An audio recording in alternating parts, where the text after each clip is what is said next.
Isang nakakagulat na balita ang inilabas ng Pelicans tungkol kay CJ McCollum. In-announce ng New Orleans Pelicans na ang kanilang veteran guard na si CJ McCollum ay may sakit na collapse right lung.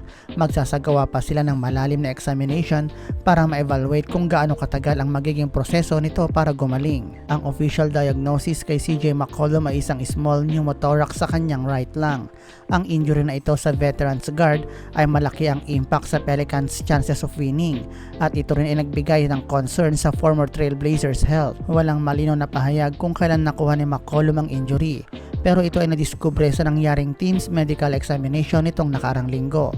Ayon sa Penn Medicine, ang collapse lang ay nangyayari kapag ang hangin ay na-release mula sa lungs at napupunta ito sa pagitan ng lungs at chest wall. Ang pag-build up ng hangin ay nakakagawa ng puwersa sa lungs at nililimitahan nito ang ability ng lungs na ma-expand sa usual nitong laki tuwing nagaganap ang inhalation. Si McCollum ay nakapaglaro pa sa nakaraang 6 games ng Pelicans at nag-average siya ng 21.7 points, 5.7 assists, 1.5 steals at 4.8 rebounds. Ang kanyang injury ay magiging significant setback para sa Pelicans, lalo na't ang kanilang mga ibang primary scorers na sina Zion Williamson at Brandon Ingram ay may mga game absences din. Na-miss ni Williamson ang isang game at absent naman sa 3 games si Brandon Ingram. Noong 2021 ay nakaranas na rin ng kaparehong injury si CJ McCollum, kung saan sa 2021 to 2022 season habang naglalaro para sa Portland Trail Blazers si McCollum ay nakaranas na rin ito ng collapse right lung. Nadiskubre ang issue na ito pagkatapos ng kanyang rib injury na natamo niya sa laban nila kontra sa Boston Celtics. Pagkatapos itong ma-diagnose ay kinailangan ng 20 days para ma-officially clear ito sa kanyang collapse right lung. Pero nagresulta ito ng pagkabangko niya sa loob ng 18 games at umabot pa ng 1 buwan para ma-fully recover ito. Ang kalagayan ng current injury ni McCollum ay hindi pa malinaw, pero kapag nagpatuloy itong nakaranas ng pneumothorax o persistent ang air leak sa kanyang lung, ay kailangan na ng minor surgical procedure na i-apply sa kanya. Si CJ McCollum ay naka-score ng 29 points kung saan ay nanalo ang Pelicans kontra sa Oklahoma City Thunder. Sinundan pa ito ng kanyang 33-point performance kontra naman sa Detroit Pistons.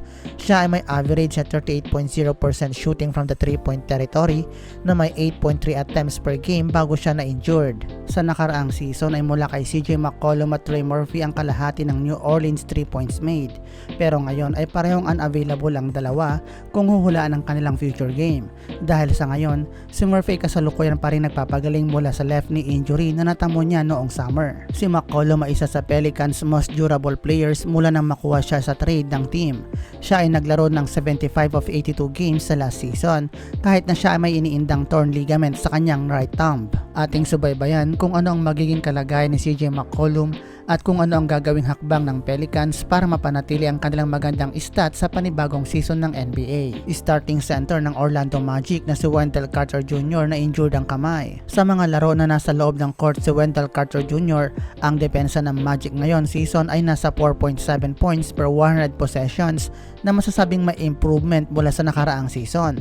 Ang starting center ay nakakatulong kina Paolo Banchero at Franz Wagner para mas makapaglaro sila ng maayos.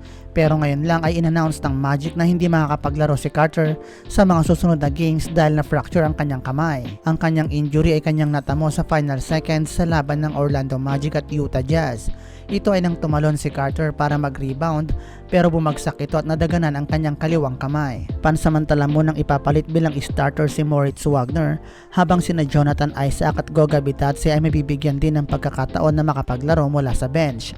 Sa pag-uumpisa ng season ay nahirapan sa opensa si Carter. Siya ay nag-average ng 9.4 points a game on 37.8% shooting. Pero solid naman ito sa depensa sa average ng 8.6 rebounds. Ang Magic ay nagkakaproblema din sa ngayon sa iba pa nilang injured players. Ang kanilang starting point guard na si Markelle Fultz ay di nakapaglaro sa last game dahil sa kanyang swelling left knee. Habang si Gary Harris ay out of the game dahil sa kanyang right groin at ang parehong players ay walang tiyak na timeline kung kailan sila makakapaglaro sa team. Nakalusot ang Orlando Magic sa laban nila sa Salt Lake City na may panalo. Ito ay dahil kay Paolo Banchero na nag-take charge sa natitirang 14 seconds on the clock na naipasok nito ang isang game-winning layup at nanalo kontra sa Utah Jazz sa score na 115-113. Kawhi Leonard nagsalita na tungkol sa Clippers blockbuster James Harden trade. Ang ilang buwang usapan sa pagitan ng LA Clippers at Philadelphia 76ers ay sa wakas natapos na din. Ito ay nang pumayag na sa trade ang 76ers para makuha ng Clippers ang point guard star na si James Harden. Ang deal ay naglagay kay Harden na makasama pa ang mga star players na kagaya ni Kawhi Leonard at Paul George. Maliban dyan, malaking tulong din ang maibibigay ni Russell Westbrook sa Clippers na dating pang superstar caliber player. Ayon kay Kawhi Leonard ay excited ito na makasama sa team si James Harden dahil alam niyang isa si Harden sa best players na manlalaro sa NBA.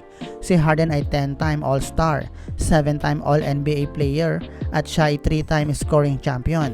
Siya ay nag-average ng 21.0 points at 10.7 assists sa huling taon nito sa 76ers. Si Kawhi Leonard at Paul George ay naging limited sa paglalaro dahil sa kanilang mga injury issues. Nakakapanghinayang dahil karamihan ng mga tao ay naniniwalang kaya makipagkompetensya ng team na ito kung sakaling healthy ang kanilang mga star players. Pero ngayong kasali na si James Harden sa kanilang roster, ang Clippers ay isa na sa championship contender basta manatili silang healthy sa buong season. Nakaka-interesante ring isipin kung paano mag-fit si James Harden sa Clippers. Dati niya nang nakalaro at nakasama sa isang team si Russell Westbrook kaya maaring hindi na siya mahihirapang makisama sa kanya. Pero magiging challenge sa kanya ang maglaro na kasama si Kawhi Leonard at Paul George. Ating abangan kung worth it ba ang ginawang move ng Clippers na pagkuha kay James Harden sa team ng LA Clippers. At dyan nagtatapos ang ating video. Maging una sa balita sa loob at labas ng NBA sa pamamagitan ng pag-follow ng ating channel. Maraming salamat sa inyong panonood.